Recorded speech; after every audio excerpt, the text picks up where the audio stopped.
In today's video, I'm going to teach you how to create a template button in Notion. If you've ever wanted a quick way to add repeatable content or run routine actions in your workspace, a template button can save you a ton of time.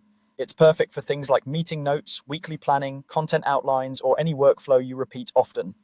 First, open your browser and head to notion.com. Click Login, then enter your account details and select the workspace where you want to add the button. Once you're in your workspace, open a new page. You can keep it blank or start from a simple layout. Either works fine for this setup. On your new page, tap the / on your keyboard and start typing the word button. Notion will show matching options as you type. Click button from that menu. This creates a button block right on your page, which you can customize to do exactly what you need. Give your button a clear descriptive name so you'll recognize it later.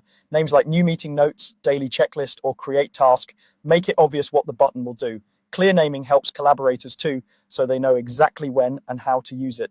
Next, click new action. You'll see a set of choices that define what the button does. This is where the magic happens.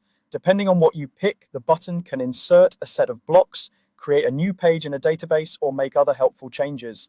The next steps depend on the action you choose. For example, if you choose to insert blocks, you can lay out headings, bullet points, and checkboxes that appear every time you press the button. If you choose to create a new page, you can point it to a specific database and set default properties like tags or status. Take a moment to preview or adjust any content or settings so the result matches your workflow. When everything looks right, click Done.